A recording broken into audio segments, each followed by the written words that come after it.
is punishable, right thinking will be as quickly rewarded. You will find it an effective combination. All right. What's up, folks? Welcome to the show. Welcome to Whispering in the Dark number 12. Catching up and chilling out.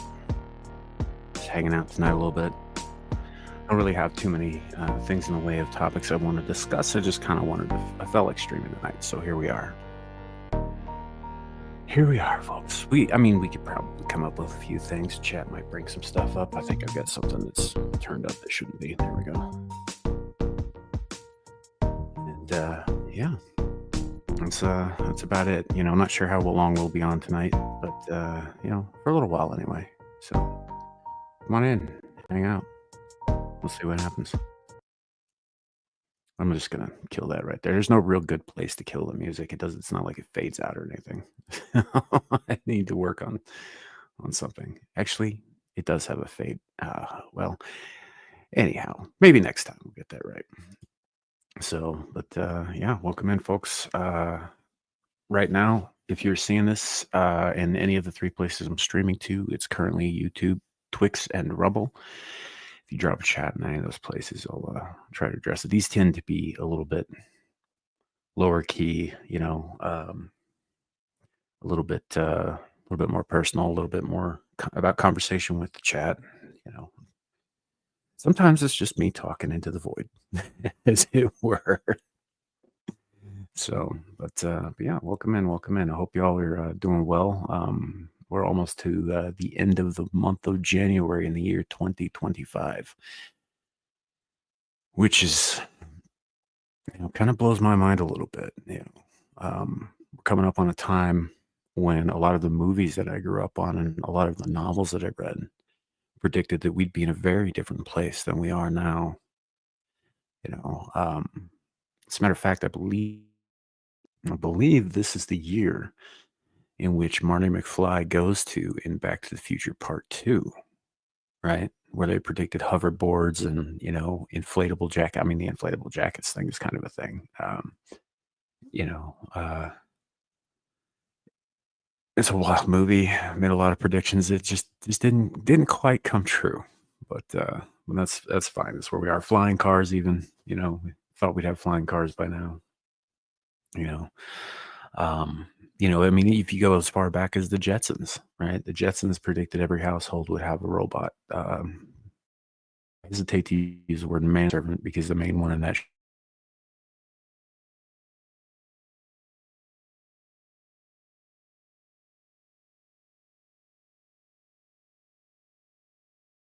flying car. Also, possible that I'm going to start cutting out here and there a little bit, which is hoping that it would work a little bit better today, but it is what it is. So, yeah, if I start cutting out chat, please let me know.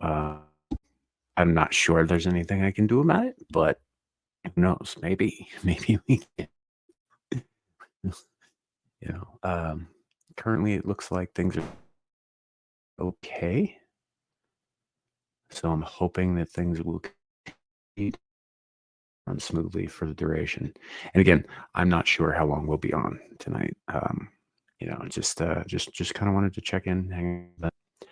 It's been kind of a wild week here in the United States of America. Got a new in Washington, a new administration, and they're happening rapidly. But on the other side, there's not really a whole lot else going on that people are paying too much attention to, which is it's all been about American politics this week, all across the world. Everybody's got their eye on what's going to happen with the U.S. What's the new president going to do? And that's not necessarily a bad thing.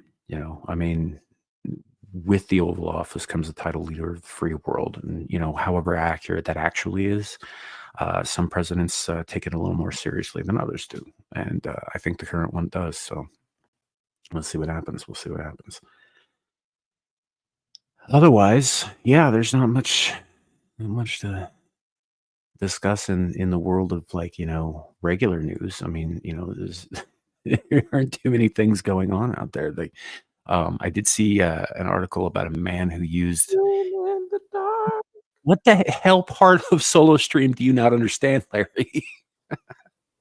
I'm not really here. You are. I can see you and I can hear you. Shh. Don't talk. I'm going to do something about this the next time.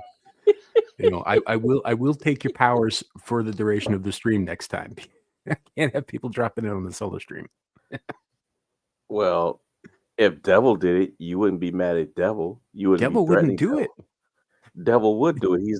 He's He's what? Devil is Devil. Of course he'd do it. Yeah, I think he'd probably respect my wishes on it.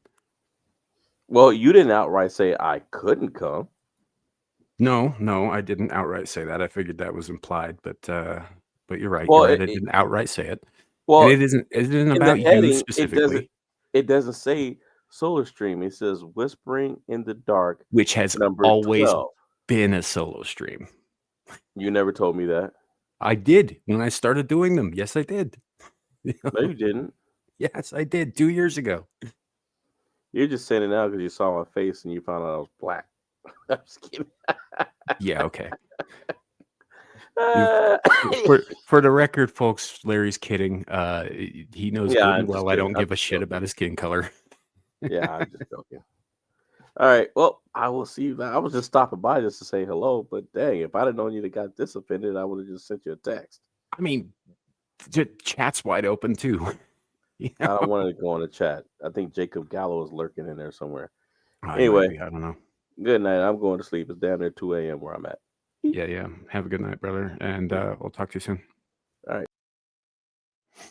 So, for those who don't know, that was my partner in crime on Fridays, and a great deal of other things, including over on our friend Amir's channel, where he puts in a lot of tireless work to make a lot of things run.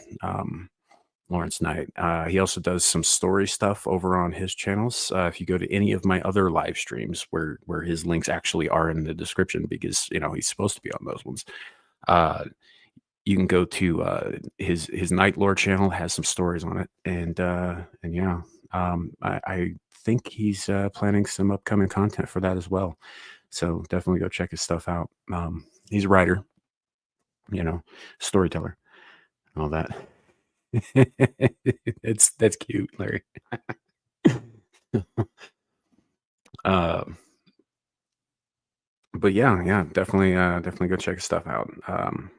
And all that. Obviously, the link is not in the description of this one because this was, really not about, chilling other people's stuff. But here we are. It is what it is. Just a bit of late night radio. And right now, there's nobody in a chat except Larry, who is going to sleep. So I don't expect him to keep chatting or anything like that. But and I realize that it is very late for a lot of people, or very early, depending on where you're from. We have a few people who watch the channel over in Australia, a few people in the UK, a few people in Germany, at least one guy in the Philippines, so, I mean, depending on where you are in the world, it could be very late or very early. Apologize if you can hear that. There's apparently the cops are running somebody down in the neighborhood. So there's sirens going off outside. You shouldn't be able to. My mic's pretty good at catching that sort of thing, but yeah. So we're live, and because I have been out of the habit of doing these for quite some time. I mean, the most recent one obviously was in December, but prior to that, I think it was a year and a half since the last time I did one of these.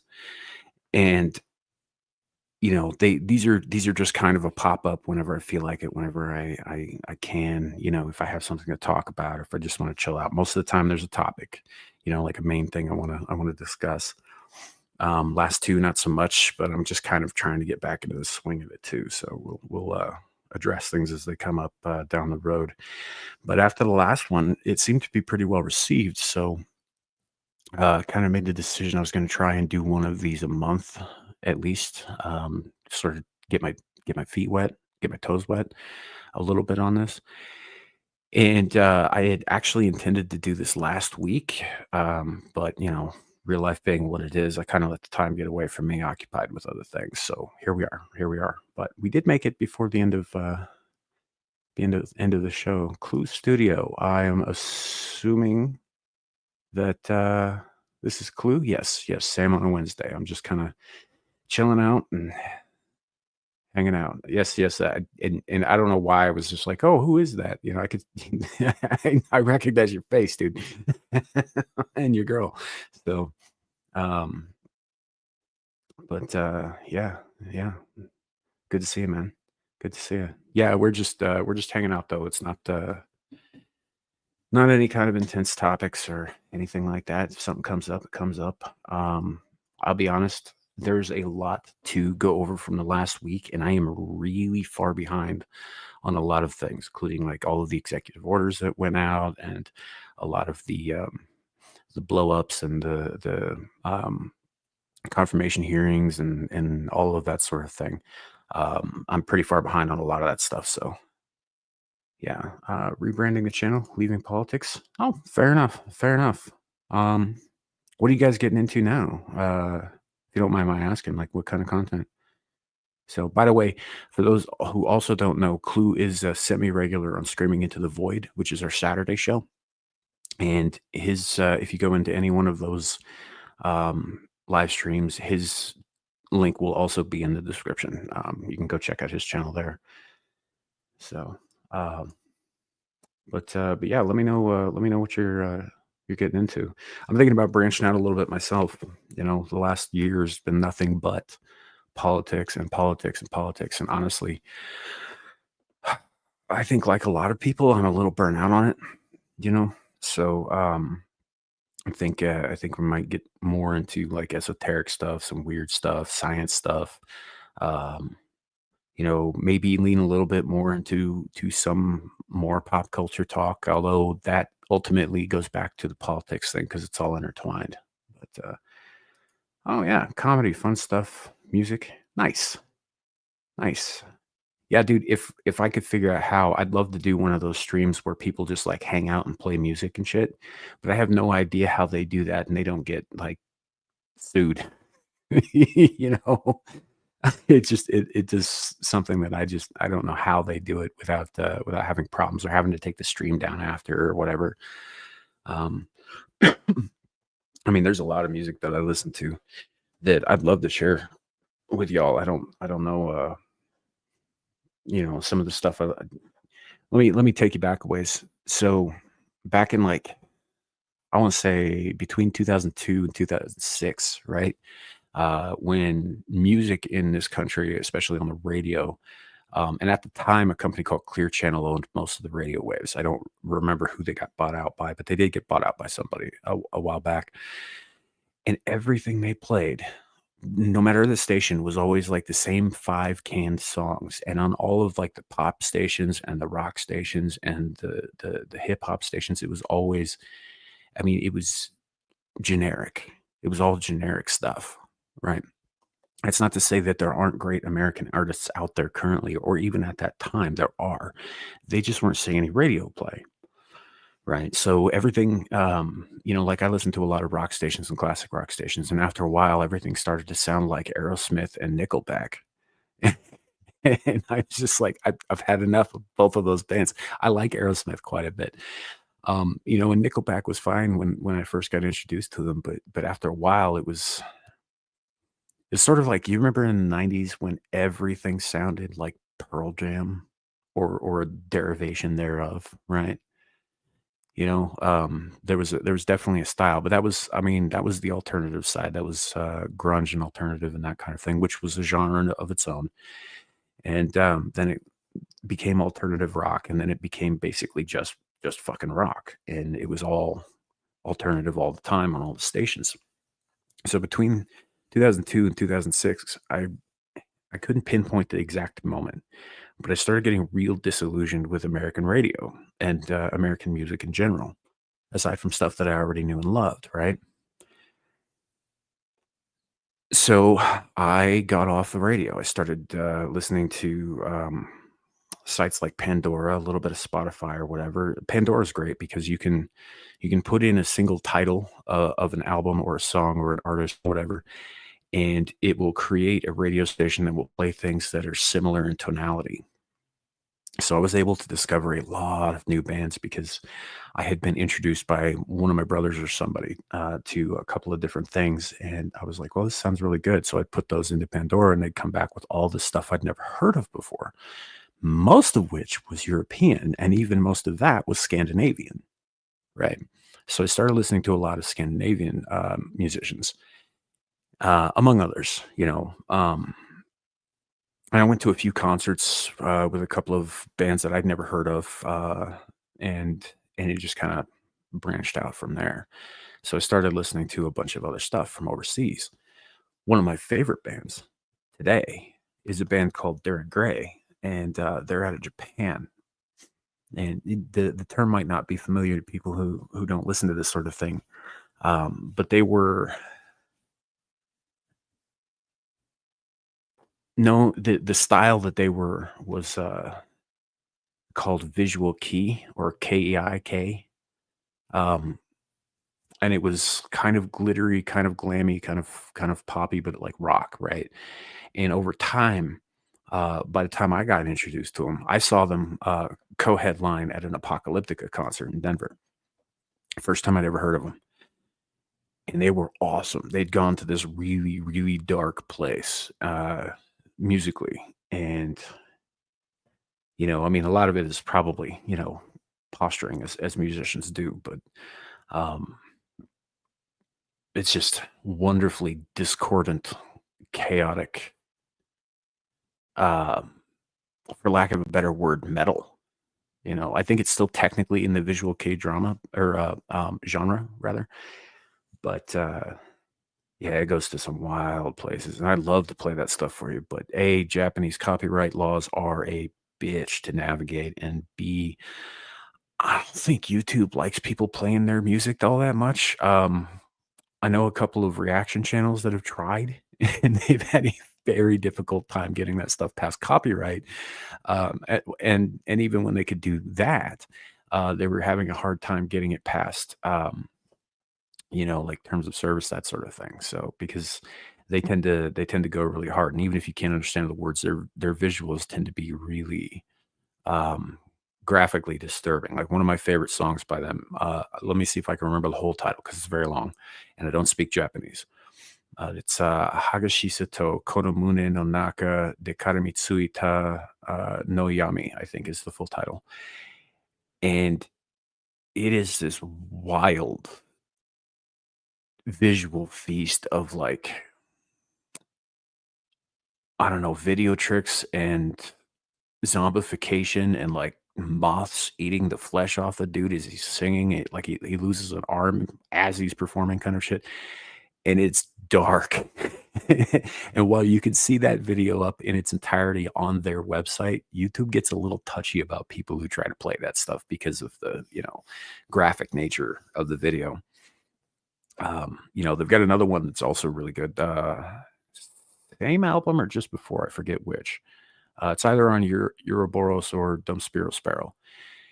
And it's called Venushka, which is interesting because Venushka is actually an old Russian word that doesn't really have a modern meaning. Like it's fallen out of use in with people who speak Russian for like, I don't know, 200 years or so, right? It doesn't really have a modern analog at all. Nobody's really sure what it used to mean. Um, and the entire thing is basically a limit, and you got to keep in mind, right? Yes, I'm an American. I'm on America's side, but these guys are Japanese, so they're writing it from their perspective, and the whole thing was basically a protest against U.S. interventionism since the bomb drops in World War II, and they showed so much footage in that video of the bombs dropping and the devastation and the after effects of the fires and the radiation, and it's some disturbing shit. Um, really, really good song. That sort of thing, and it's just kind of some young people who are not super happy about that. I imagine It's how young patriots probably felt about Pearl Harbor, 20 years after the fact, for 30, 40 years after the fact, kind of thing. I mean, now they've seemed to have forgotten all about it, which is unfortunate. But um, everybody seems to think that January 6th, 2020, somehow trumps all of the horrible shit this country's gone through uh, since its founding to that moment. Somehow, there's one death, and it was and it was a person who was there with the crowd, and she was shot by Capitol Police. You know, um, but yeah, that's. I mean, not that that's not a tragedy. It absolutely is. So, hey, Aaron, Laura, good to see you. Welcome in. Welcome in. We're just kind of hanging out, bullshitting a little bit in the middle of the night. While most sane people are probably sleeping. Not myself, obviously. I don't sleep. Sleep is for the dead in my world. And it's not because I don't want to sleep. It's because most of the time I can't. And if I'm being perfectly honest, I only got home from work about an hour ago. So, but yeah. But I would love to. Going back to what I was saying, I would love to be able to just like play, some music with you guys or react. But the problem with reaction content, and one of the reasons I never got into it, is that if I don't show my face, it's not interesting enough for people to watch. It just isn't. Like, I can ooh and all I want vocally, but without the facial expressions, right? A reaction's practically worthless content. So I just never got into it. Um, but I would like to. There's a channel I listen to sometimes, a reaction channel, hilariously enough, called The Adventures of TNT, with a guy who goes by T and his wife Tasha. I think they're out of Atlanta. Not 100% about that. I'm not trying to dox them. I just think I'm pretty sure that they've said a couple of times that they live out there. Really sweet couple. And T will do these like 2-hour live streams where he's just jamming out to, like, 80s rock, just playing all kinds of shit. I have no idea how he gets away with that. You know? So yeah, it's something that I'd love to actually do. I think that would be a lot of fun, but I just don't know how to navigate the terms of service. And obviously, like I was describing, that one band from Japan, the Japanese copyright law is a huge pain in the ass to navigate. So, and it's almost not worth the headache at all. Um, but there's other stuff that I like that I'd like to share with you guys too. One of my favorite bands in the world is called Epica. They're Dutch, so they're from the Netherlands, and they do this stuff that's known. And I'm sure some of you guys know of the genre, if not of the band. It's referred to as symphonic metal, where they combine elements from, symphonies and choirs. And occasionally at live performances, they actually have symphonies and choirs playing along with the band.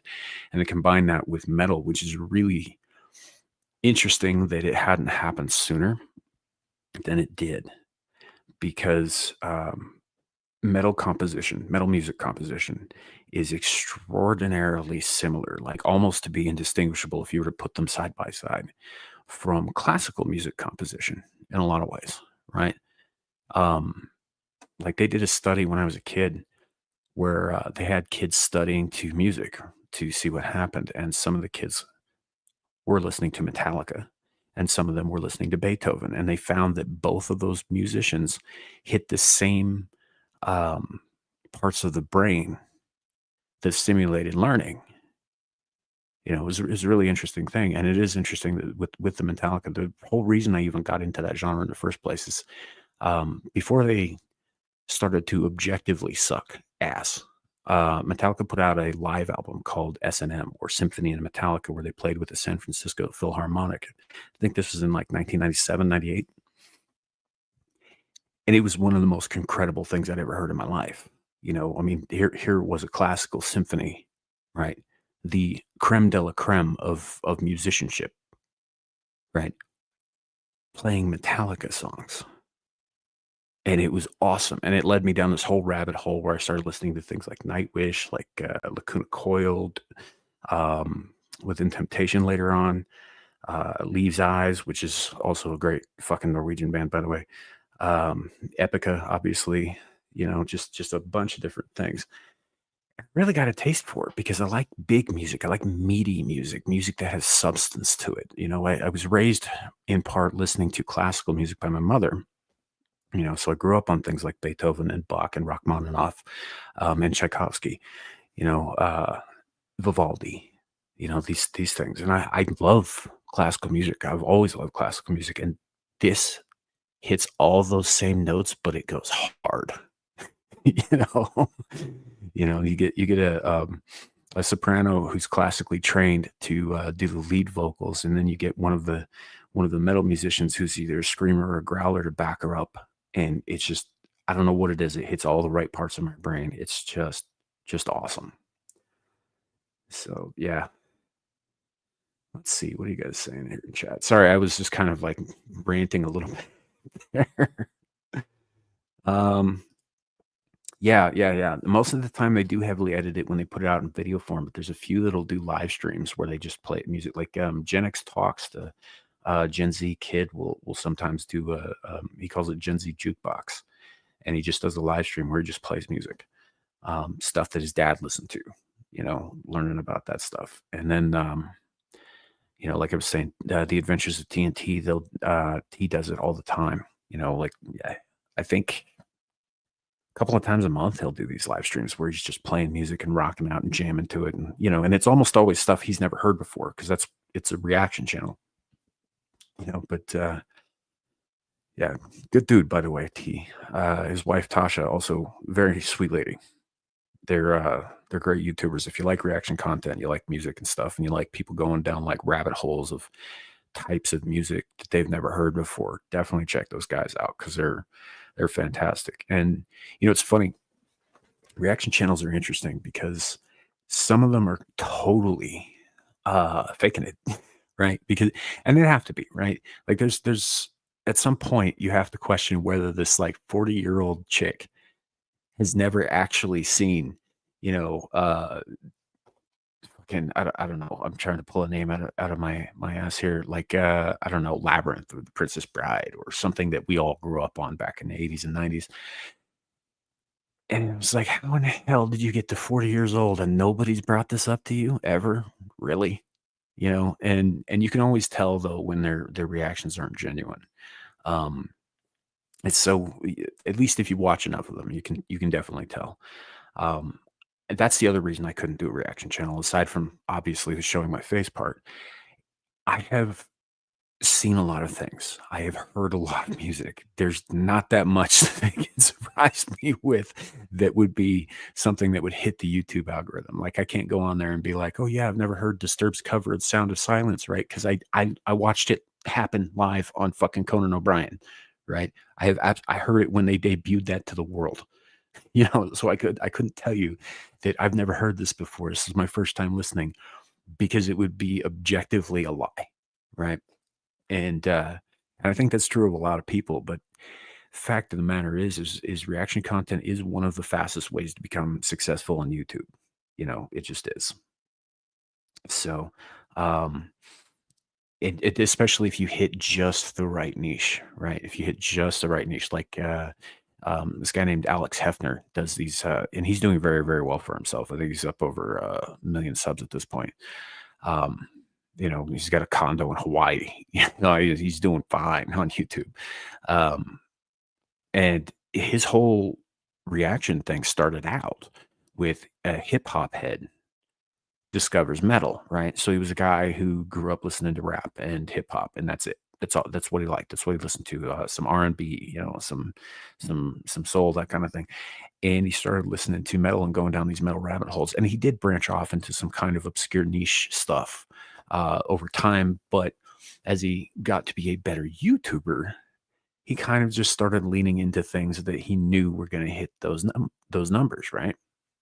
Which I'm not shaming him for any of that stuff. I mean, that's, if you want to make money on YouTube, that's how you do it, right? You lean into the algorithm.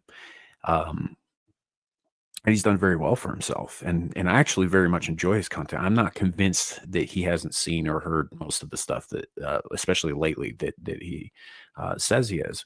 But he's also a very entertaining presence on screen, right? And I can forgive a lot if you're entertaining. So yeah. Hey, Nerdporial Lifeform, welcome in, welcome in. Good to see you, my man. Mainly things I used to like Star Trek. Yeah, yeah. We kind of did that for a while. You might remember I used to be part of a show called Star Trek Engage, where we were going through episode by episode the original series. We actually started out doing reactions to Picard season 3, and then we sort of just went back to the original series, and we did the whole first season of that before the show ended. And that's kind of what we were doing. But the way we were doing it, let me put it this way: we had to fight with Paramount every week, about 23 minutes after the show ended, every time, every week, like clockwork. We get taken down for copyright. I don't even think Paramount was actually even looking at this stuff. They were, they had some kind of like bot, auto strike thing set up for any time somebody shows their shit. But we weren't that careful about it either. So, there's that too. But yeah, we did that kind of thing for a while. It was good. It was a good time. I don't know. I liked Picard season 3. Overall, I have a few gripes with it, but overall, I liked the season. Kind of hated season 1, and I think I got like an episode and a half into season 2, and I quit. The only reason I went back to check it out was because guys like Gary Beekler over at Nerdrotic were saying, maybe check this one out, and I did enjoy it. Obviously, it's not peak Star Trek. I'll agree with you there. For my money, peak Star Trek is like seasons 3 through 6 of Deep Space Nine. Season 2 of the original series, barring a few episodes from season 1, which were fucking incredible. Seasons probably 3 through 6 of TNG, just peak fucking Star Trek. I actually think that Enterprise seasons 3 and 4 are really, really good. 1 and 2 kind of drag, but those, there are people out there who will say Voyager was good, but honestly, no, it wasn't. It was terrible. I hated every second of it. But that aside, but yeah, it's just right. Clue, Princess Bride is film royalty. Like, how the fuck do you not see Princess Bride and get to this age? Like, it's like saying, how do you survive to your 20s without breathing? But whether you love the film or not, it doesn't matter. You've heard of it, and you've probably seen it at least once at that point, right? So this kind of is generally what I do. I don't really do videos because honestly, I'm shit at editing, and I couldn't write a script out of a paper bag, so I mostly just hit the live button and start talking. I haven't been doing these like solo streams very often, just hanging out for a while. I'm trying to get back into that, trying to do one a month. This would be the one for January. Did one last month, but I hadn't really done these in about a year and a half. Mostly I do a show with my buddy Lawrence Knight on Friday nights called Abyssal Musings, where we talk about some wacky shit, and we do this thing called Monsters Ball, where we like take two kind of iconic monsters and we pit them against each other in combat. It's basically like a who would win in a fight sort of discussion. We also do like quizzes and games and stuff like that. Sometimes we talk about serious stuff, sometimes we talk about other stuff. And then the flagship show of the channel is called Screaming to the Void, which I do on Saturdays with a panel, and that one tends to be a little bit more serious and a little bit more conspiracy theory ish. But we also talk about all kinds of random shit on there. When I first started out, that's what we did. That show, that was the whole channel essentially. And we covered everything from the proliferation of SSRIs in our culture to the mechanics of cryogenics and faster than light travel, to why cats are bastards, to is Atlantis real? And then over the last year, it's pretty much been nothing but politics. And so I'm probably going to start leaning into some of the older style again a little bit and just kind of talking more esoteric stuff because I'm pretty burnt out on that. But yeah, that's essentially what I do. Um, yeah, we just scream for 2 hours. I mean, kind of, right? We get vulgar. We make a lot of jokes. We make fun of each other.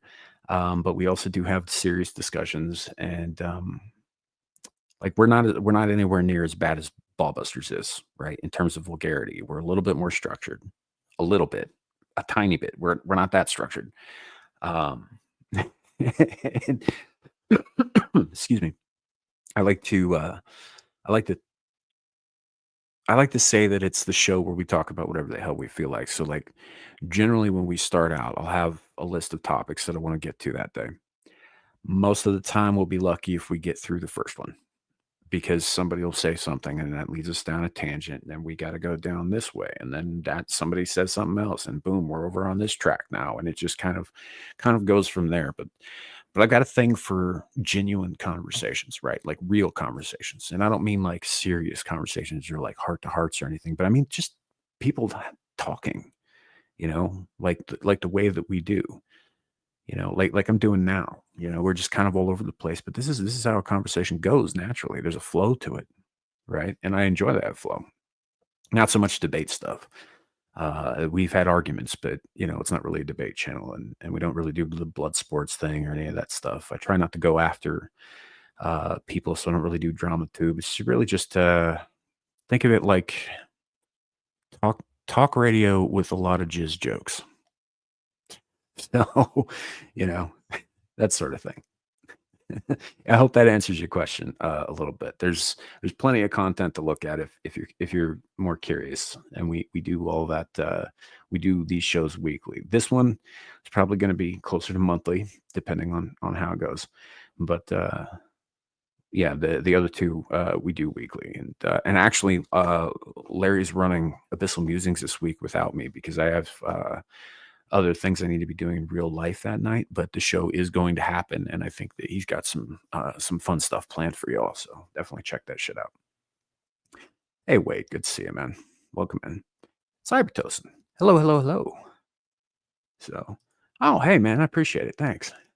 Yeah. I mean, if you're interested, I do some stuff on other channels too. My friend Amira runs a channel called Exiled Linus 2, which she hates it when I plug because she doesn't want to get under YouTube's radar. And the reason it's 2 is because 1 got nuked with like 40K subs. But it's a little bit more hardcore, she's a conservative Muslim, big Trump fan. And she's definitely got a certain way of looking at things that I think rubs some people the wrong way. It is what it is, man. So I do work for her. I'm her producer and moderator over on her channel. Larry is too. He's a moderator over there.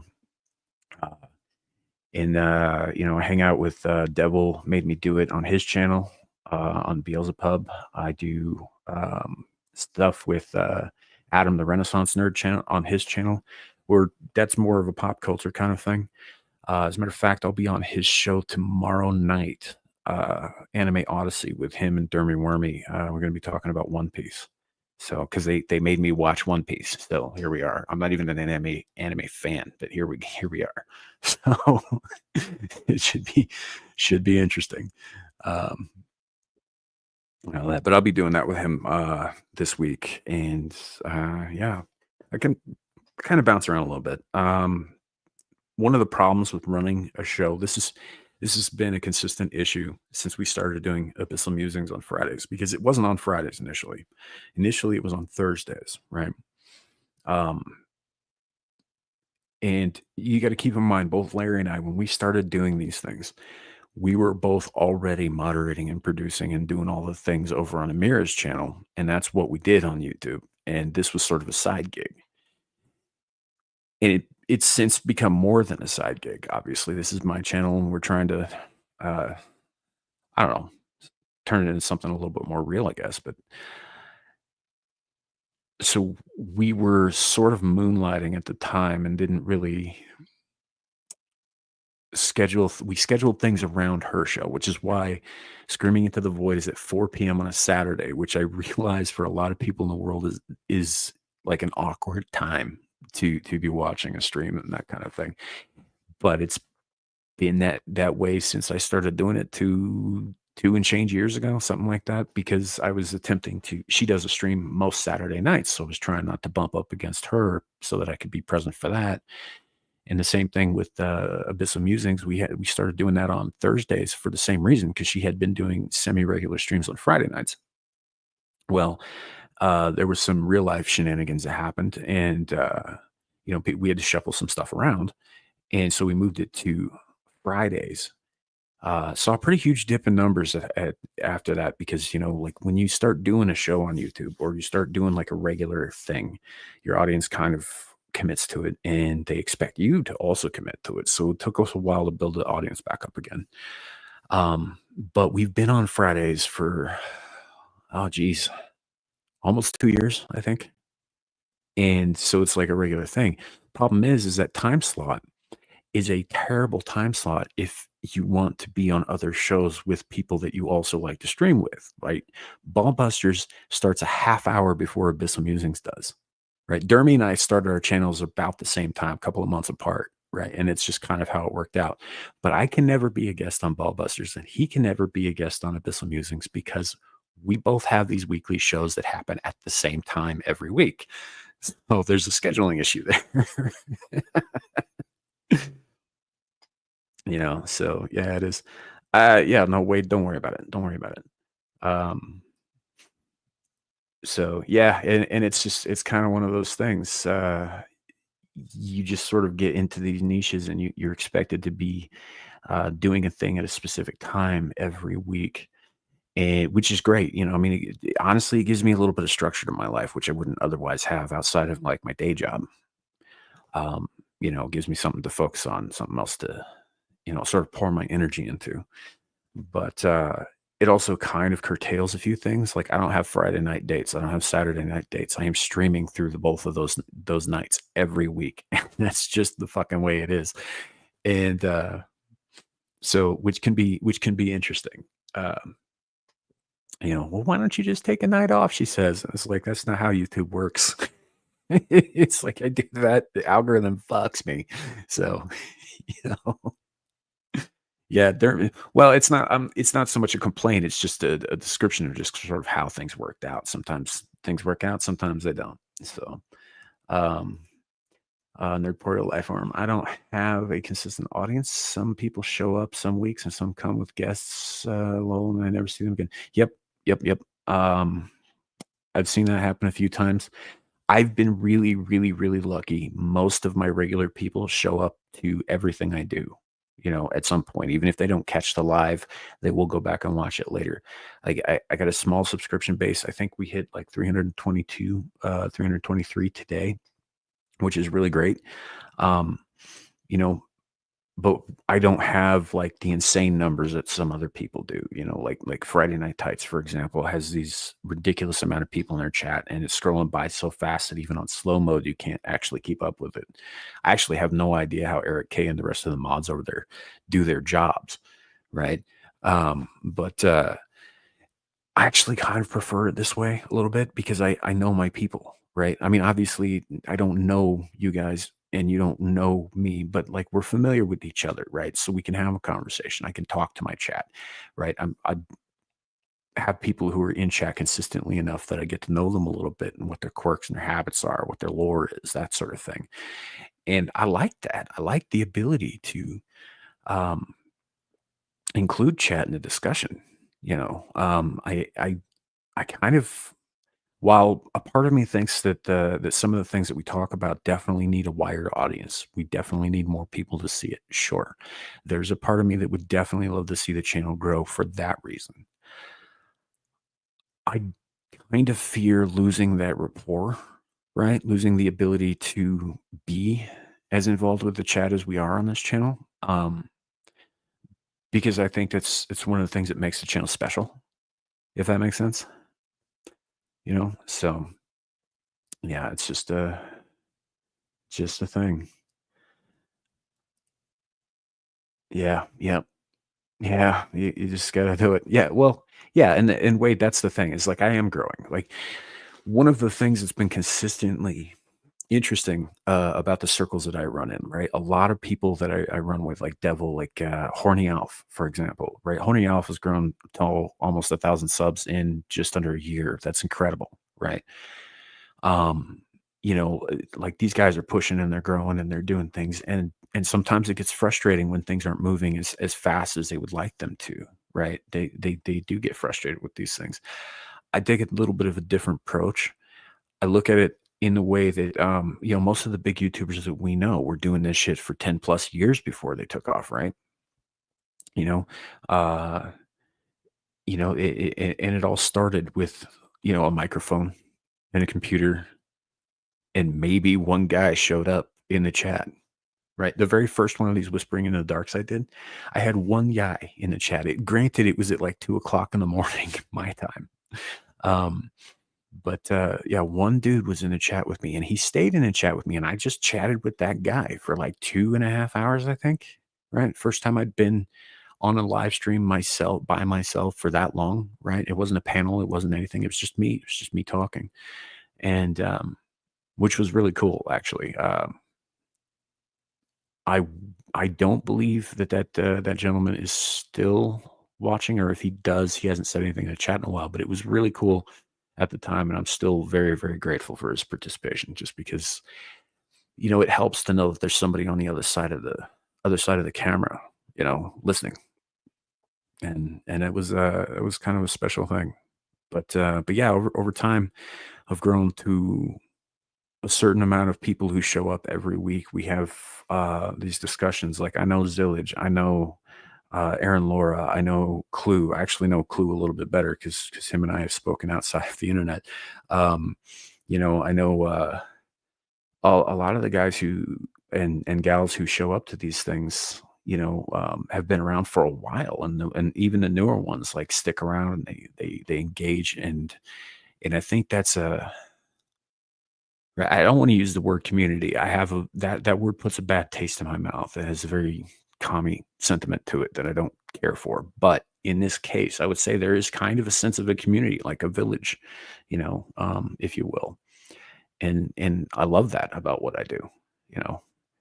So and it's fine because I'm also not looking to monetize or make money. I mean, like if I make any money, like you guys have probably noticed there's a pinned comment at the top with a Cash App link. I do take, you know, people's money when they offer it. I absolutely do, like anybody else would. But I never put any obligation for it. I almost never even mention it. It's just there, you know. None of my stuff is behind a paywall anywhere. You can access anywhere that it's up, you can access it freely. I don't money's not the motivation for me here. It's just something that I kind of wanted to do, which is really funny because actually years and years ago, my mother told me a few times that I really needed to get into like talk radio. And this is essentially what I'm doing now. So here we are. Yeah, it's just a thing. Well, and so Wade's saying, depending on topic. Yeah. So that's the other thing that's kind of holding the channel back. I don't stick to specific niches, right? Generally, if you want growth, right, you got to stay in a niche. Like if you're going to do pop culture content, you got to just do pop culture content. If you're going to do political content, you just do political content. If you're going to do stuff about, I don't know, music or science or whatever, it's got to be in that niche. And it's got to stay in that niche because otherwise the algorithm doesn't have any idea what to do with you, right? And we don't stay in that niche. We talk about all kinds of things, just whatever takes my fancy, whatever I'm interested in, because my channel, and I can talk about what I want. But it's definitely hurt the growth, because again, even when we're not being like offensive or we're not saying something that YouTube's going to take an issue with or whatever, just regular conversations, because the topics vary so widely. uh, they don't know what to do with this. They don't know what to do with this channel. And so it just kind of stays where it is, which is amusing to me because I'm actually much wider known than you'd think looking at my sub count. It's because I happen to know some people now through doing this who are connected to other people who are connected to other people who know other people. It's just it's a whole thing. It's networking's funny that way. So let's see. I tend to do what I'm interested into. I would be very interested in having a conversation with you. We can probably work that out, man. Right. Hit me up on Twitter. My handle is at hentai_surprise, all lowercase. It's not as dirty as it sounds. so, um, so yeah. Yep. Aaron, mom did have a great idea, and I had no idea how great an idea it was at the time. I was just like, oh, mom's just fucking saying mom things. It's like, you should do this. You'd be really good at it. And I was like, yeah, okay, but you're my mom. You have to say that. Right. so, but no, as it turns out, she was right. I'm actually not terrible at this. It surprised the hell out of me too. And I love it. I've gone my whole life. I'm in my mid 40s. Right. And my whole life I've done different jobs. I've done different things. I've lived in different places, different modes of living. Just kind of bounced around all over the spectrum. And I was never happy with anything. Right. I just wasn't. Right. I usually hate where I live, wherever it is. It doesn't really matter. I'm just never happy with where I'm at.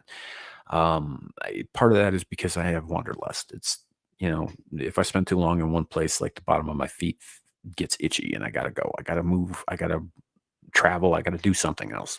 I want to be over there now, kind of thing. But part of it is just a general sense of dissatisfaction. Like I've the last few jobs I've had for years at a time. I'm coming up on 5 years with my current job now. And that's more as a result of being forced to be an adult, right, by circumstances. And I'm not regretting any of it or anything like that. But yeah, there are moments where I'm just like, fuck, I don't want to do this anymore. I want to do something else, right?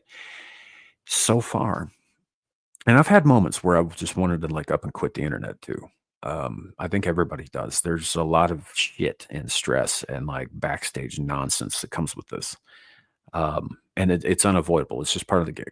You can either roll with it or you don't. And there are days when I've just been like, I don't want to go live. I don't want to do this anymore. Right. But it's less of an existential thing and more of a frustration in the moment kind of thing with that. Otherwise, actually, I love this.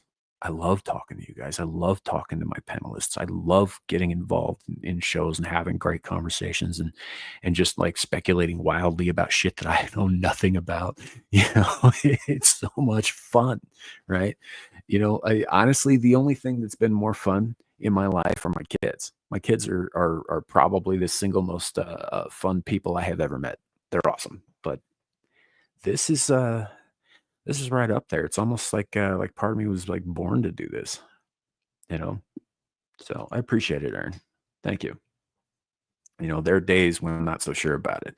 I've worked for, like I said, I've been doing this almost 2.5 change years, give or take, right? I think it'll be 3 years in June, maybe May. I'll have to look. If you go back to the very first episode, right, which I did with Larry was there, Lawrence Knight, he was part of the first episode. We had a couple called the Jamericans on, great people.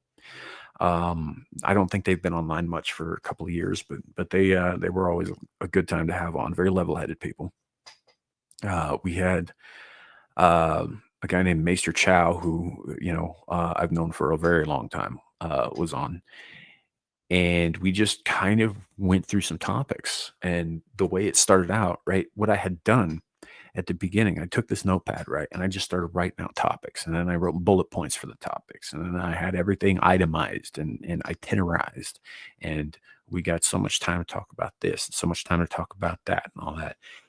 And I kind of overplanned the whole thing. And the first few episodes have this sort of like stunted flow to them because of this, because I'm trying real hard to just like, shift from one thing to another, but they're hard shifts. There's nothing natural. I didn't know how to segue. I didn't know how to sort sort of blend one topic into another. You know, I mean, obviously I knew how to converse, yeah, right, but just doing it as a, for lack of a better word, as kind of a performance, like what we do here on the YouTubes. That it took me a long time to figure out how to do that, and essentially what happened was is my brother-in-law got a hold of me, and he's like, "Hey, man, this is great, but you should probably throw your bullet points out and just see what happens. Just see how it flows." And he was right. He was 100% right. At that point, Screaming into the Void became, um, less of a just kind of a goofy little side project on the YouTubes that nobody was ever gonna see to something a little bit more real, and the flow improved, the conversations improved, um, you know, and as we talked, we got better at it, right? You might have noticed I use a lot of filler like, and like, and the, and, you know, sometimes I use swear words as filler, which I'm trying to do less, but not that I'm against swearing, I just think that it shouldn't be filler, it should be emphasis. Um, I'm much better about that now. I'm much better about finishing a sentence without throwing 3 uhs into it, you know? I do still stumble over my words, I do still occasionally repeat myself like Max Headroom, you know? Uh, so, yeah. Yeah, essentially. So hey, Nerdpora Lifeform, thank you very much for hanging out, man. It's good to talk with you. You know, we'll see you again soon. And like I said, reach out to me, and we'll look at setting something up. Maybe I can have you on one of the shows or something like that down the road. Um, yes, there was. It was a very rigid schedule because I was so determined not to fuck things up that I did in fact fuck things up, as it were. Whereas Larry, right? So, for those of you who don't know, Larry does all of the prep work for Abyssal Musings now. That's more or less his baby at this point, right? He does the show. He puts together the topics, he puts together the games, he puts together all the stuff. I mean, you know, he does so much work on that. You guys have no idea how much work he does on that, and he's doing that on top of doing stuff for Amira all week, on top of, you know, being a dad and a husband, on top of his day job, you know, all this stuff. Like he's a very, very busy guy. I think honestly, I don't think he can sit still for very long. I think he feels like he's got to be productive. So he continues to do this stuff. Plus he's writing stories, plus he's doing this, plus he's doing that. And you know, and he always makes time for his friends on top of all of this other stuff. Larry's a fantastic guy to know, by the way. But you'll notice like when he does these shows, right? There's a structure that he creates and he is very insistent upon sticking to, right? But it works better in his case because he is that kind of guy who is very, very good with structure, right? I'm not. I'm completely opposite. Structure throws me off. Even when I try to do structure, it just chaos ensues. And since chaos ensues anyway, I might as well just be chaotic and, you know, have at it. But Larry's actually good at structure, and that's why I think the Abyssal Musings shows work better with the schedule that Larry lays out than they would if I were to lay out the schedule, right? You know, plus, you guys know I have a tendency to get sidetracked. I have a tendency to go off on like whatever else, whatever other topics, and hell, a while back, this might have been before you started watching Aaron Lorne. But there were days when Larry was so tired when we started a show that he couldn't stay awake, and he knew he was gonna fall asleep on stream. So he would deliberately start me on a conversation topic that I would just carry. I would just like have a whole conversation basically with myself while he was silent.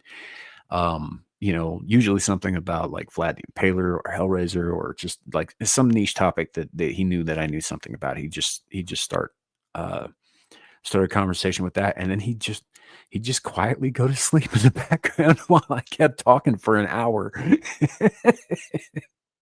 Yeah, yeah. Well, it's really funny. Um, it's really funny that he does that, right? because I used to handle my mother-in-law the exact same way.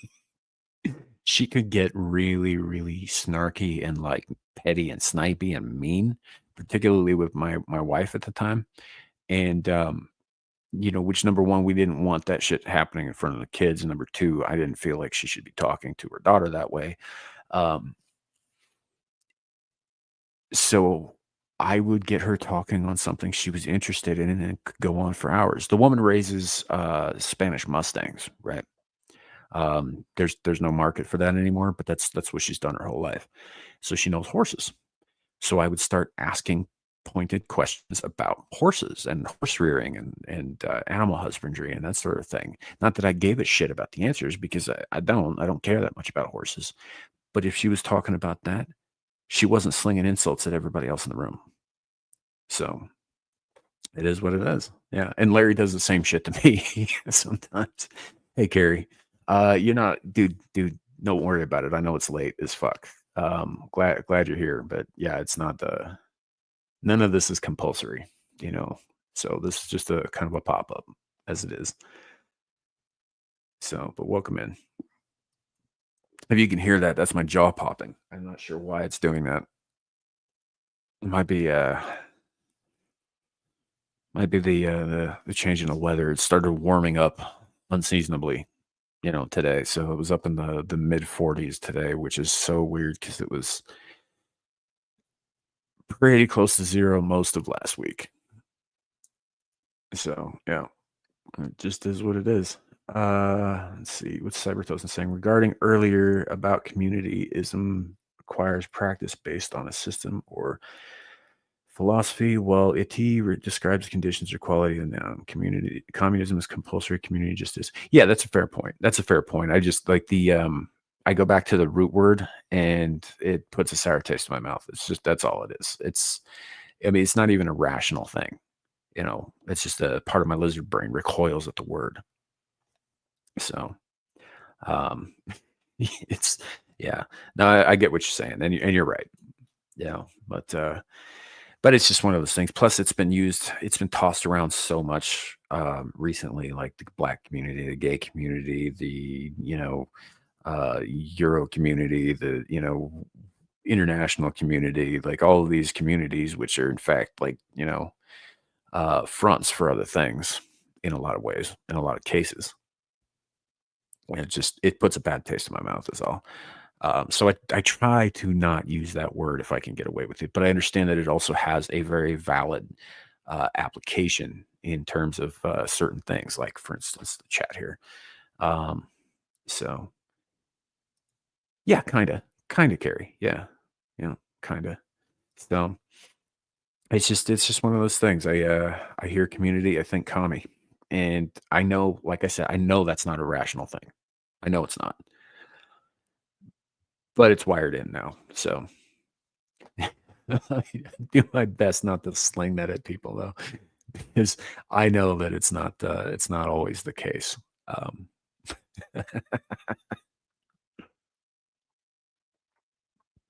little drink there. But yeah, I mean, there's certain terms that we used to use regularly that just have a different flavor, different meaning now. Like my friend, green-haired anti-liberal, you should definitely check her content out too. Currently, she is reading Frankenstein out loud to her subscribers on her channel. And one of the things that's come up about it is, aside from the fact that the book is over 200 years old, right? The language in it is rich and it's very much proper English, right? Like in the old school sense, right? And there are words in it that no longer that are in this book that no longer carry the same meaning that they once did.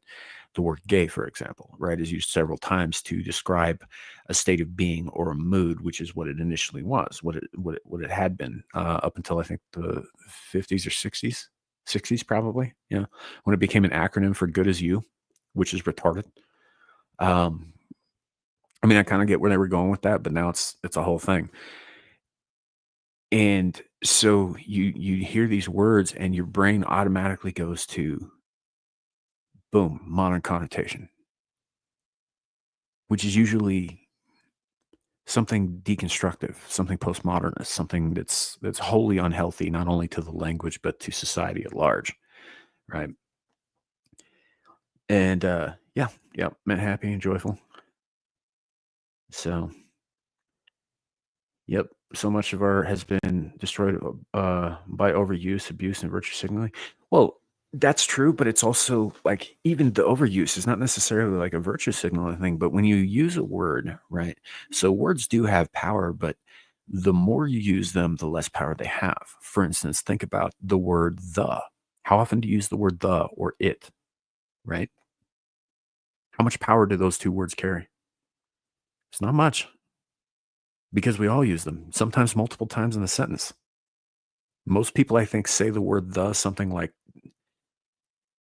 1,500 times a day in casual conversation, right? It carries no weight. It carries no power, you know? Um, and that's not there's no agenda behind that. It's just so commonly used that the meaning behind it is just taken for granted, right?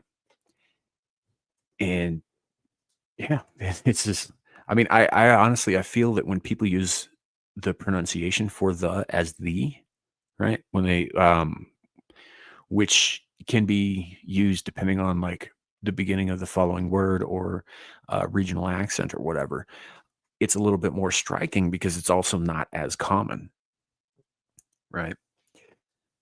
So yeah, it's just language changes over time, and this is a fact, and it does mutate. My issue has been with language being forced to change. Like forced change doesn't actually it's manufactured, it's artificial, right? And ultimately it's not gonna last. Like when you hear young people say things like, I still don't know what the fuck a skibbity toilet is, for example. I have no idea. I've heard it a bunch, still have no idea what that means. But I think it was something that was born out of some meme that I'm not aware of. Maybe I'm one of those like, if it's too loud, you're too old. Well, I'm in the too old category these days. So maybe it's just something that's just generational and I'm not going to get it. It's fine. But I think that was probably part of an evolving slang. It's like when all the kids started saying sus instead of suspect, right? It took me a while to cotton on to that one too, by the way. It's just like, why don't you just say it's just one more syllable? Well, just say the whole word, kids. But yeah, they're not going to do that. It's like, oh, we can drop syllables here and there and it will be more efficient, except that you say 5 times as many words to convey what you mean because it doesn't make anyway. I'm getting off track a little bit.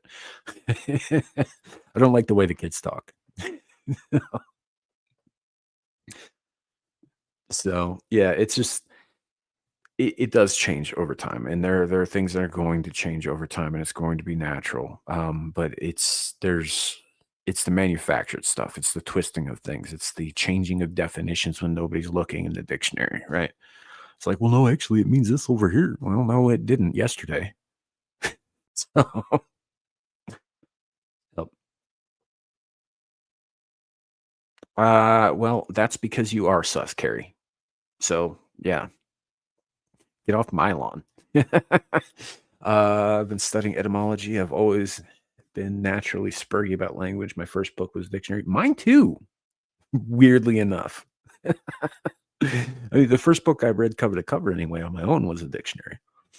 My mom had one of these old like 1949 Oxford Press dictionaries. The ones they've got like the gold leaf on the edges of the pages, and they've got that real fine vellum kind of paper. And it would have your dictionary, but it also had a thesaurus, and it also had a section with world maps in it, and it also had a section with like popular baby names from A to Z, and another section that had all the presidents in it, and another one that had all the capitals in both the states and the world. It was like this huge comprehensive thing, and I found it endlessly fascinating. I loved it. And that's actually been a problem because I swear so much. I swear like a sailor. Less these days than I did. I mean, having kids kind of changed that a little bit for me, because I made a better effort not to swear as much, and I don't swear in front of them at all if I can help it. Um, but also because, like I was saying earlier, I tend to use it as filler, right?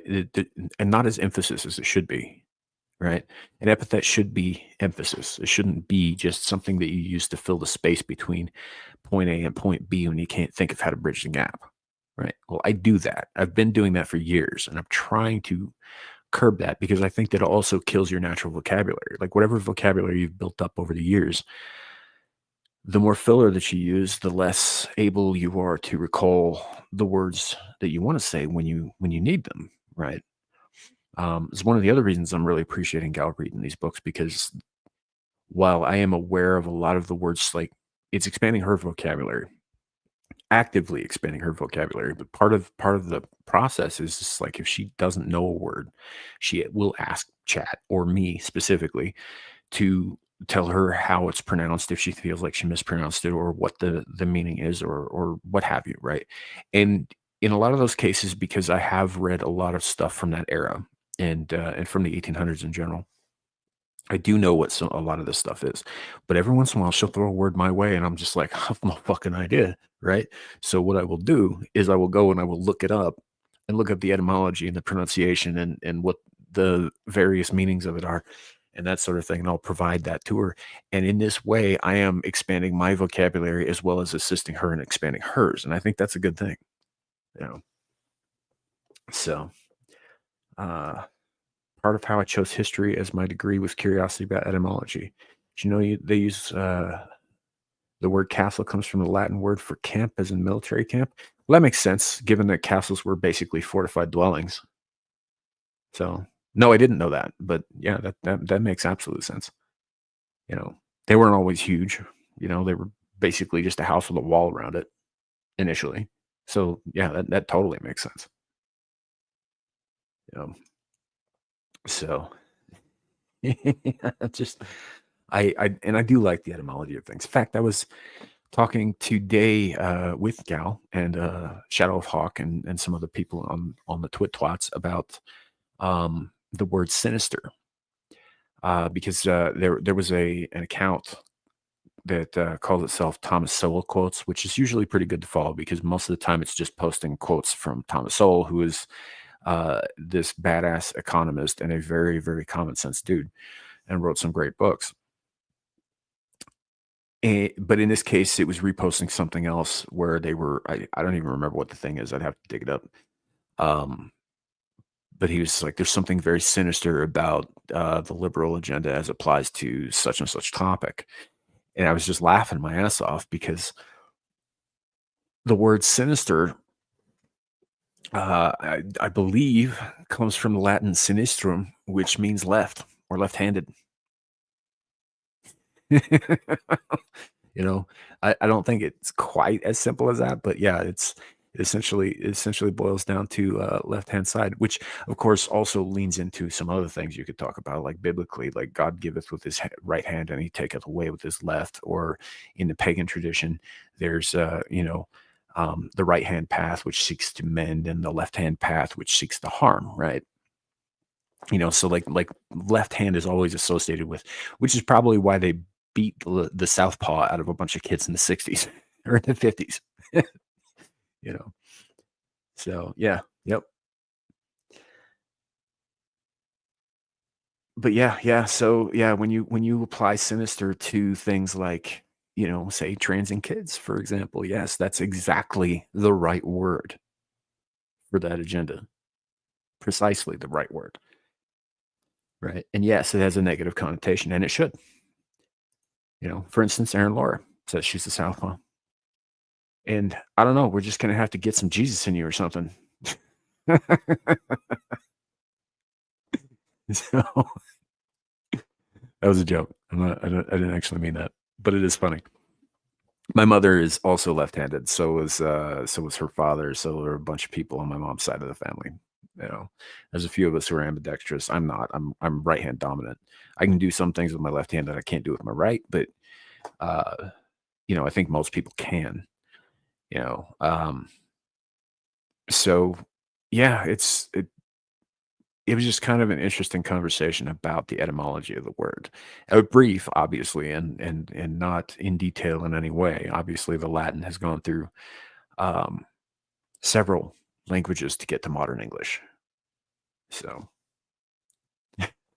like your mom more, very cool. Yeah, she'll appreciate that. So, yep, yep. Uh, but yeah, the evolution of language has always been kind of interesting to me too, guys. And I read, not as much as I used to, and not as much as I would like, but I do read, and I enjoy reading, and I like to understand things. So if I run across a word that I don't know, I will look it up. I will check it out, which has been hazardous of late because certain words have been altered in their meanings in dictionaries by people who were simply trying to change the way things are. Um, in a very inorganic way. So, yeah. You gonna shut up, shadow impression? Well, I wasn't gonna say it, but since you brought it up, yeah. Shut up, Carrie. No, I find some of that stuff very interesting too. I'm just I don't know. It's been kind of a strange evening. We just started going, started talking. This is the kind of conversation that I like though. This is the very essence, I think, of what I wanted the channel to be. Right. And I love my panel shows, don't get me wrong. I do. It's been one of the coolest things I've ever embarked on in my life. Got to meet a lot of great people. Been invited to do a couple of interviews myself, which has been neat. Um, mostly by people that I'm actually friends with now, which is very cool. I got to meet a couple of people that I never thought I would.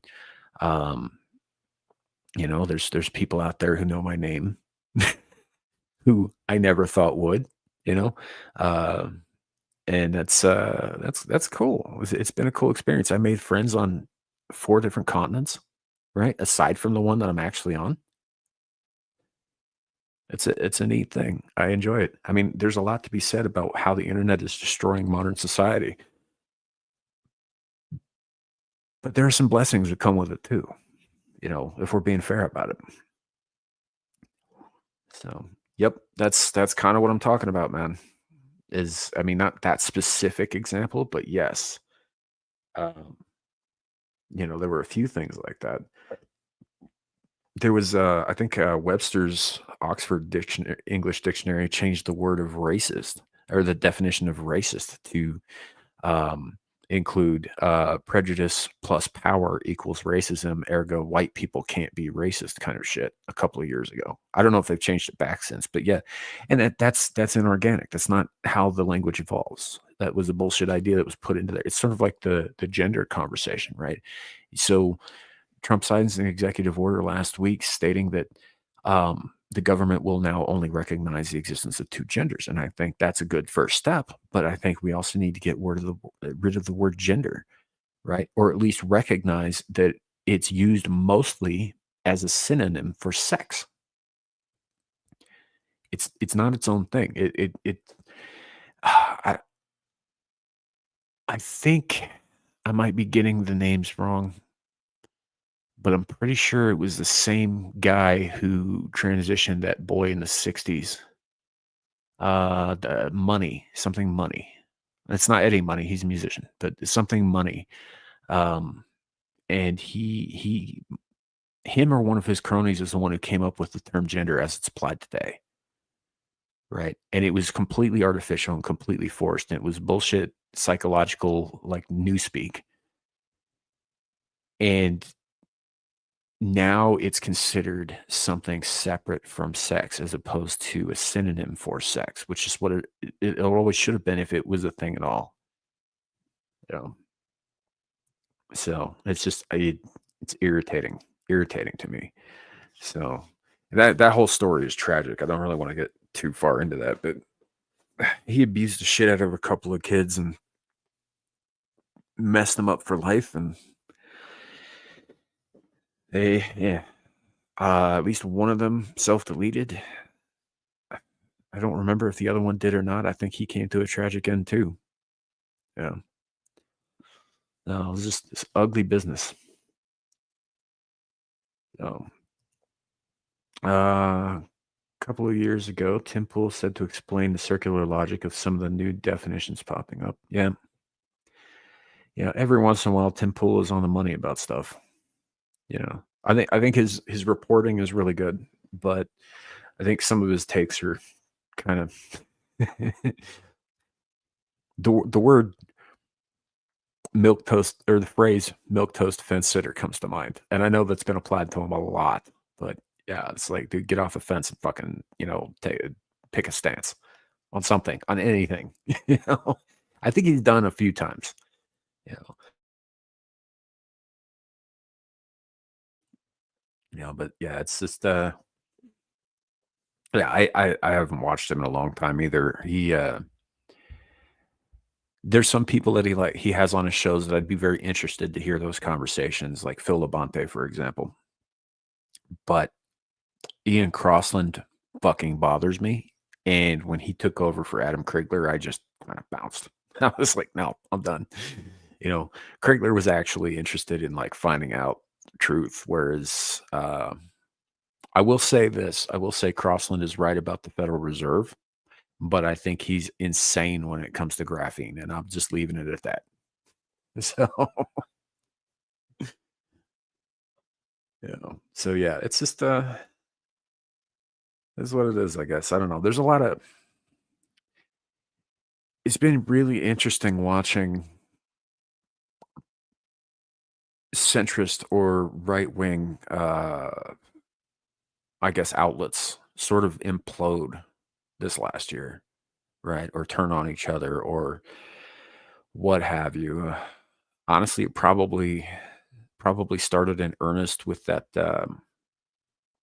show with Sydney Watson and Elijah Schaefer when they had Cuckbeard on, and how that blew up and how all that ended up. And I think that kind of started a snowballing effect, plus all the stuff that happened with Crowder and then him and the Daily Wire beefing at it, and then Candace Owens leaving the Daily Wire, and now Brett Cooper with all the shenanigans involved with them attempting to essentially clone her. Um, Allegedly, YouTube. Obviously, I know they didn't actually clone Brett Cooper, and Reagan is not a clone. I understand that. Reagan Conrad, I think her name is. But yeah, plus I mean, all the stuff that happened with Infowars, and although they're doing fine now, but there was some really interesting litigious shit going on there. Tenant Media going completely off the grid. Some of those guys are still up and running stuff. Some of the people who are involved in that, including Tim Pool and Benny Johnson. This it's been kind of wild. It hasn't been totally one-sided. Obviously, there's been some shit going on the left where things have been changing drastically too. Anna Kasparian's starting to lean pretty much as far right as Cenk Uygur will allow her to lately. Anyway, there's all that shit with Destiny, and all of the horrendous shit that's come out about him. It's just, I don't know. It seems like, I don't even want to say left wing, right wing. It kind of just seems like the pundit sphere has sort of exploded lately, right? Everybody seems like, I don't know, all of the bad shit's coming out of the shadows all at once, all across the board, and it's surprising to me. I saw his post earlier today from Matt Walsh of the Daily Wire, and he was talking about, and this is something I understand why he's frustrated about this. I absolutely get it.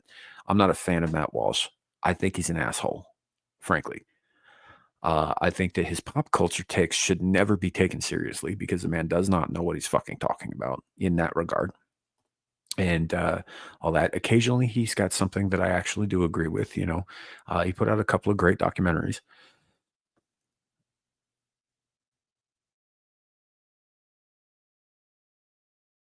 him because he works for the Daily Wire. They assume that he's in lockstep. And I know this is not the case with all the people at the Daily Wire. They have their own opinions. This is a fact. I think that there are certain opinions that they are not allowed to voice because they represent the company, but I'm sure they have them, right? And I think that's where Candace Owens ended up leaving, was because she was very vocal about opinions that certain people there don't want out there, which is a whole other kettle of worms. But one of the things that got brought up was when Matt Walsh was saying that he thinks that we need to cease all foreign funding to any nation, right? Which I agree with him 100% on that, right? We need to stop sending money to other countries, period. He's, the very first thing was like, even Israel, right? He gets 100 comments saying, even Israel.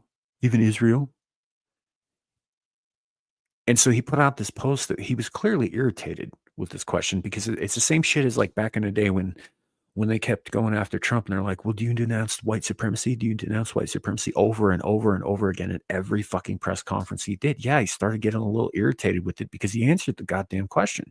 So did Matt Walsh. Yes, including Israel. Right? He was very clear about that. And I can see where that'd be frustrating for him. Because the implication there is that Walsh would be owned and or controlled by Jews, which is I don't think is necessarily the case. I think that he works with some Jews, sure, but I don't know if owned is exactly the right word. And I'm not really on board with this whole Jews are behind all bad things everywhere nonsense. I think that's asinine. There's 2 million Jews in the world. You're telling me every single one of them is trying to make my life a living hell? I don't think that's the case at all. I think they're just like everybody else. Some are good, some are bad, and most of them are somewhere in between like the rest of us. But so it's when he says even Israel, he's not talking about, like, oh, we should just, divest from all things Jewish ever. He's talking about a sovereign foreign nation, right? He's not talking about all Jews everywhere. And when I say things like, we shouldn't be funding Israel or Palestine or Ukraine or fucking Ethiopia, right? We shouldn't be doing that because it's harming our people, right? I'm not saying that I hate Jews. I don't hate Jews. I know Jews, plenty of them, right? A lot of whom are American citizens. And as far as I'm concerned, that's as far as it needs to go. They're Americans, same as me, right? I'm not talking about Jews. I don't hate Jews. I do have a problem with the Israeli government. I do have a problem with that country taking my country's money.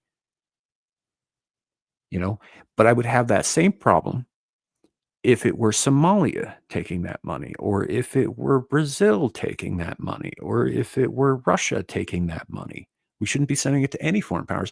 And that's what Walsh was getting at. And I agree with him on it.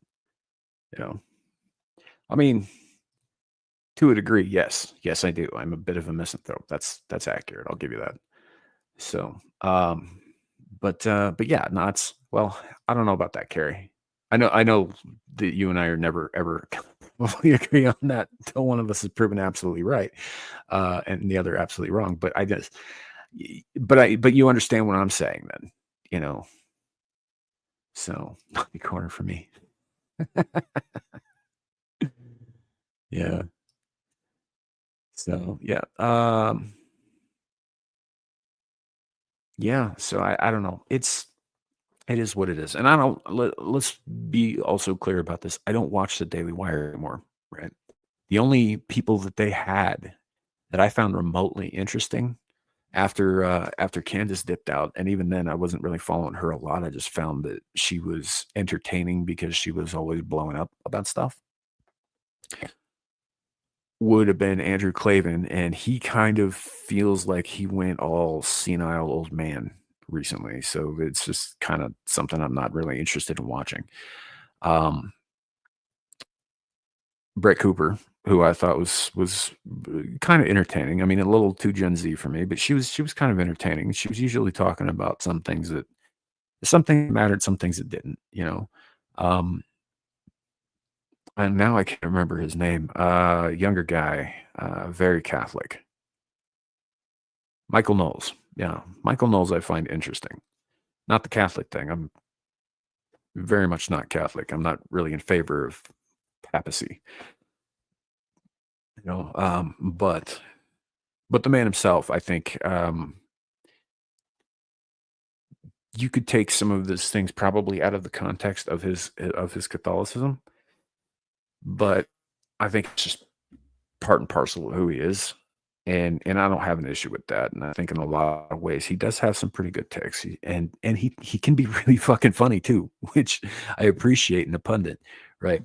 What we do up here, not that I'm on their level or even that I would call myself a pundit, but what we do out here in the internet sphere is we might be talking about things, we might be presenting arguments, we might be reporting on news or whatever it is that we're actually doing, right? Being entertaining is a part of that though, right? I mean, you don't have to like make shit up, but you should certainly be able to present it in a way that is engaging to the audience, right? Otherwise, they're going to go watch somebody else. That's just the way it works.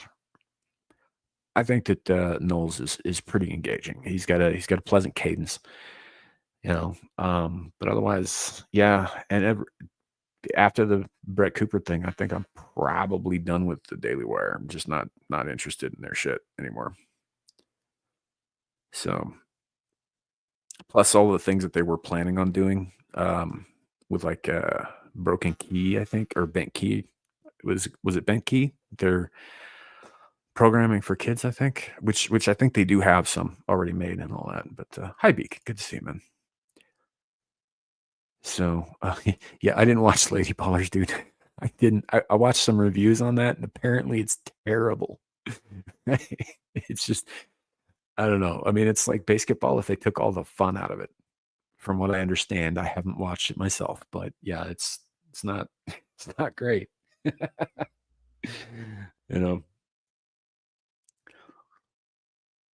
Um, it might not be confirmed canceled yet, but unless they hire some other actress to take over what they've already started shooting, that's it's done, man. It's not gonna happen.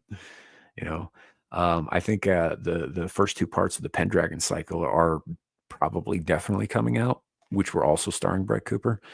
Um, but that's because they were already shot and done. They're in the can, so it's just they're in post production now, so they're probably still coming out. But I don't think their Snow White is coming out at all. I don't think that's going to happen, which I'm kind of fine with because I don't need another Snow White personally. I know a lot of people were excited about Daily Wire. Oh, they're doing a more accurate Snow White. It's like, yeah, but there's also the cartoon from the 1930s that's pretty good. Maybe go watch that. Or pick up a Brothers Grimm book. So, no, Brett's out. Yeah, Brett's out. They were slinging shade. Fucking Jeremy Boring was slinging shade at her. I think a couple days ago for not stepping up and defending all Reagan Conrad from all the shit that she's getting. So yeah, no, they're not doing. She's under NDA, so she can't actually come out and say what happened. But she's cut ties with Daily Wire. Yeah, yeah, that's done. So yeah, no, I mean that's fair. That's fair, Cyber Tussle. It's I don't know. I didn't see that they were doing much that was of interest. I think the last thing that they were talking about doing, and they did put this out, was that Western with Gina Carano. And seeing as how I missed the premiere when that was on YouTube, and then they pulled it from that and put it behind the paywall at dailywire.com. Um, I'm just gonna have to not watch that movie. I was looking forward to it. I heard it was okay. It wasn't the greatest thing ever, but I like Gina Carano, right? And occasionally I like a Western, so I thought I would check it out, but I missed it. So that was the last thing I was interested in. And man, that was like 2 years ago. So yeah, that's kind of what a lot of people are saying, you know. So I don't know. I don't know enough about the girl to hate her or anything like that. I just think that there was some shady shit that got pulled behind the scenes, and I don't think I like the Daily Wire's business practices. I don't like Crowder's either, for that matter. I stopped watching him a while back. Ever since they went to like Rumble exclusives and shit, I ducked out. I don't watch him anymore. I don't. There's so many people that I used to like religiously watch that I just don't anymore. I don't watch the quartering anymore. And yes, I know there's a lot of people who have issues with him too, and have for a long time, much longer than I have. Um, I don't have anything to do with Schaefer or Watson anymore.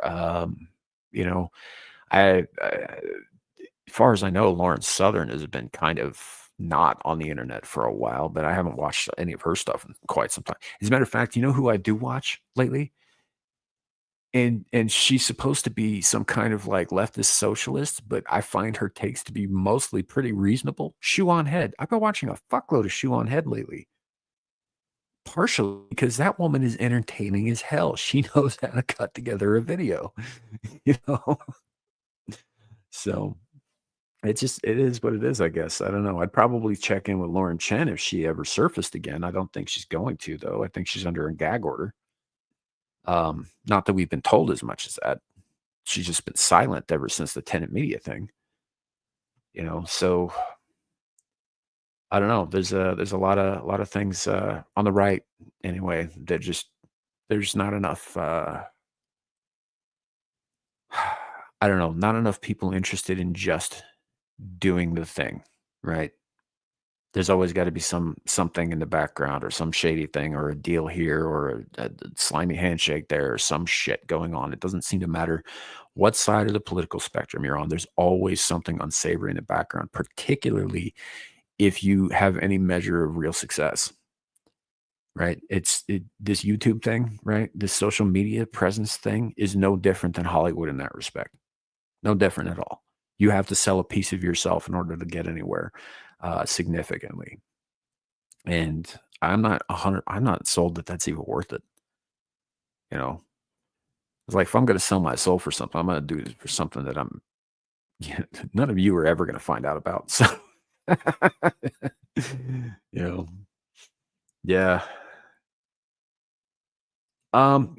Yeah, she did. She actually put out a new video today. I haven't finished watching it yet, but she's still ripping on them. So, yeah, I did start the video earlier on my lunch break, but I haven't had time to finish it yet. So, but I like Shu because she's funny as hell. Her videos are hilarious. Like even when I don't agree with what she's saying, she's really entertaining quite a bit. And I think she's a very smart woman. I think she probably is a lot more reasonable than a lot of people on left and right. I have seen her go after both sides. That's something that I appreciate. Because let's not split hairs here. The right is just as fucked up as the left in a lot of ways.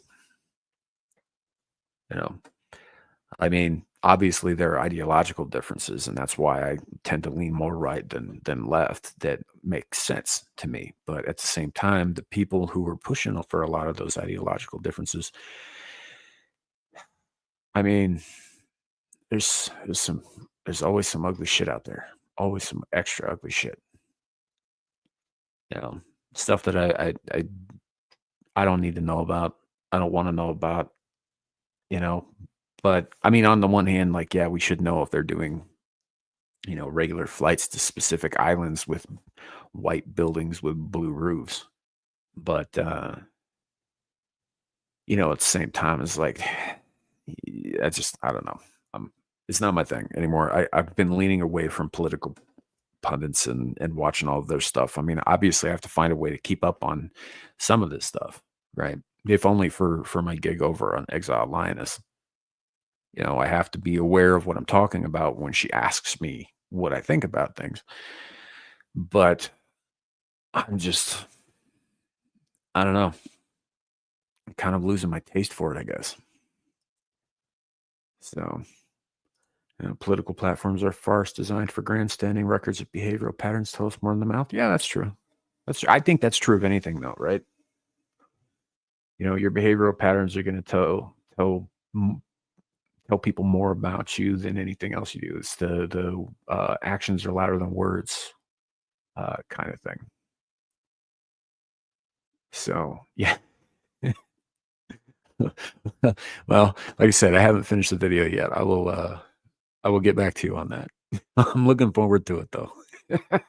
But yeah, that one about the DNC, bucking up bad. Yeah, she laid it to him hard. It was pretty good. It was awesome. If I'm being honest, it was awesome. You know?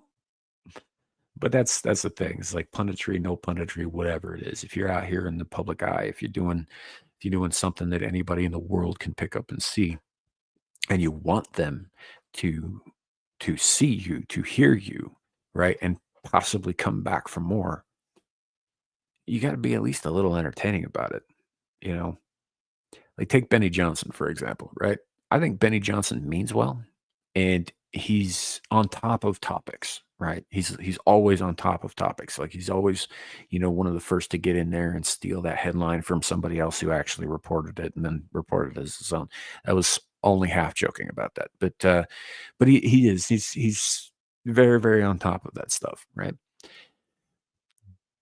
The man's presentation is kind of bland as fuck. Leaves a lot to be desired. It's like, yeah, you can present the facts and all that stuff. And he does this whole thing where he's trying to sort of lean into the TikTok generation, Gen Z, short form content, goldfish brain nonsense, which I think in a lot of cases, the topics that he's trying to convey, like short form is not the best place for them. It doesn't work. Um, because there's often more discussion to be had. And if he's just trying to start discussions, great. But I don't think that's what he's doing. I think he's trying to like do gotcha moments and boom, mic drop moments. And I don't think it's work. I mean, obviously he's fairly successful at what he does, and I'm not knocking the man for that or anything. I'm just saying that, like, I watched a couple of his live streams. I've seen him as guests on other people's stuff, and he goes hard into the political thing and all that. But there's something about the man that's just not entertaining in any way for me anyway, right? So I don't watch much of his stuff anymore, just because I'm just like, okay, that's a great point, but I can also get that over here where Shu will make me laugh, at the same time as giving me the same information. So, I suppose that just comes down to, your personal taste and your personal sense of humor ultimately. But, it's, I mean, the left can't meme, but the right can't entertain. And that's a fact. That's like, you get all these, I guess, Christians out there, and they're like, oh, we got to make our own Hollywood. We got to make wholesome content. We got to make content that glorifies God or whatever. And I'm not trying to downplay or belittle them when I say or whatever. It's just, or we make this over here, or we do that over here. It's just general whatever. Problem is as aspirational as those goals are, right? As lofty as those goals are, and they want to be something inspiring. Most of the movies and the books and stuff are really, really dry and boring and not entertaining at all. They're not good at entertainment. That's just a fact, generally speaking, right? Obviously, some individual Christian, like entertainers are very good at what they do, but as a group of people trying to entertain, no, they're really bad at it. Like the most entertaining thing they could do is like um one of those what do they call it? Like those madrigal plays, right? Where they reenact the crucifixion and the resurrection and stuff like that. Some of those are really inspired the way that they do those, but beyond that, not so much. you know. So yeah. I get most of my politics now from live streams like you and Amir and others. I can't do the big channel vlogs anymore. The streamer and chat levity combats the doom and gloom. Well, that's good. I mean, that's kind of what we aim for, though, right? We sometimes we talk about a lot of really ugly shit, and we need to be able to find whatever humor there is, whatever shred of levity there is. Otherwise we'll lose our goddamn minds. I mean, right after October 7th, I think it was when the rockets went off, and they hit that rave over in Israel. I saw a lot of things that I can never unsee, things I can never scrub from my brain. And I know there are people out there now who are saying it was doctored or it was manufactured or it wasn't Israeli kids, it was Palestinian kids or whatever. It doesn't matter. I saw dead kids. I saw dead babies. I saw a lot of them. And I can never get those images out of my fucking brain, right? So I have to find the humor or I am going to walk into the hills to die. You know? So, like doing this, trying to present topics as they come up, right? And it's happened a couple of times. When Trump got shot, we had been live on SITV for 10 fucking minutes, right? Superseded the entire show, right? The entire thing that I had planned. Like, we're just like, okay, I guess we're talking about Trump now. Um, like this sort of thing is unfortunately a necessity of what we were doing. It's part of why I want to get away from the political shit is because I had seen some shit in the last year or or two that I wish I never had. I don't think anybody should have had to, you know. And I wasn't even over there. I wasn't even over there, you know. And it's like I don't. That's why I went on that rant on SITV a while back, a couple days back, well, a couple of weeks back when we had Kenzo and Abe on to talk about the horrendous shit that's going on in the UK right now. And I went on and on and on about, if you are an enemy of children, if you harm children in any way, you are an enemy of the species. You're a traitor to the human species. And I meant every word of that because you are if you do that shit, right? And I'm not talking about disciplining your kids. I'm not talking about spanking them, you know. I'm not talking about doing what you need to do as a parent to raise them, but I'm talking about all the horrendous shit that happens. Like, some of these kids get sold to old men and passed around and passed.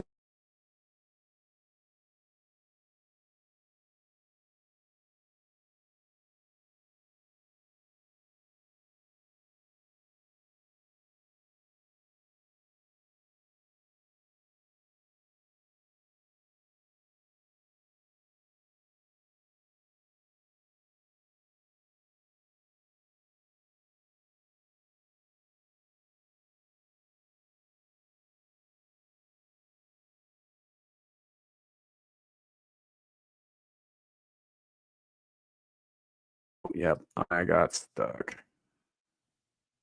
Okay, I think I'm back now. Can you hear me again?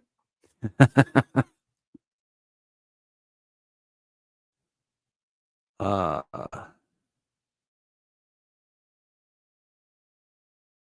so let me know if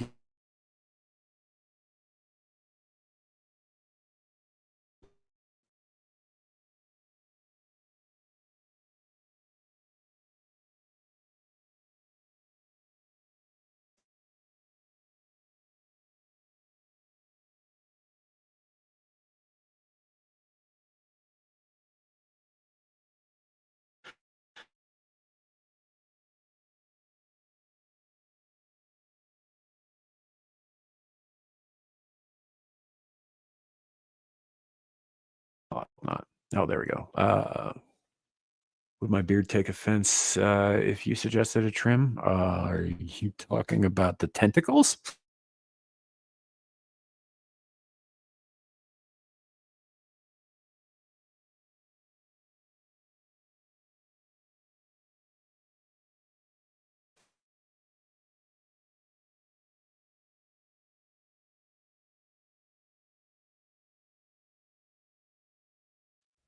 So, well, we'll probably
Okay. Sorry about that, folks. The whole thing just shut down on me. It was awesome. Should have some sound now. I was muted there for a second. So yeah, appreciate you guys coming. I'm probably going to shut this down so that doesn't happen again. But we are back. So let me know if you can hear me now, Carrie. So should be having some sound there.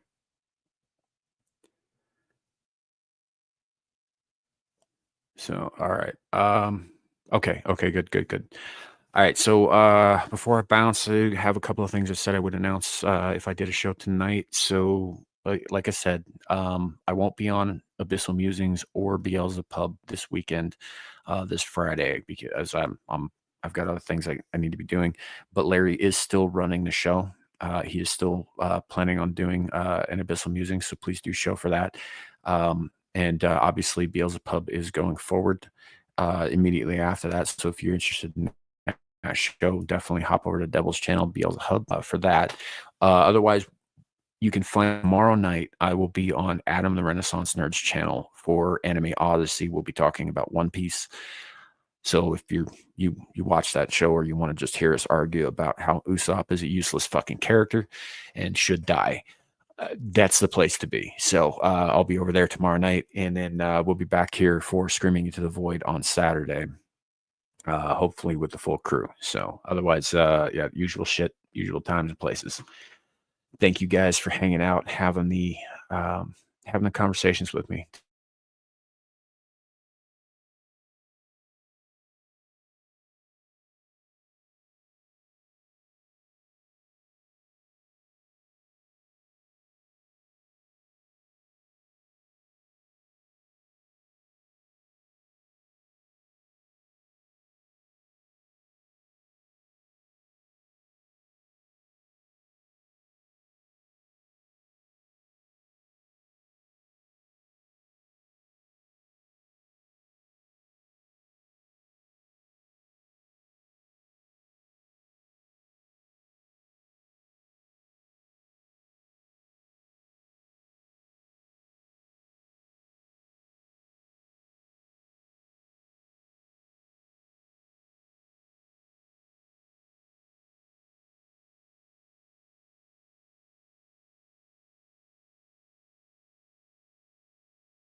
Okay, one more time. Have a great night. See y'all soon. I'm sorry about this. Jesus.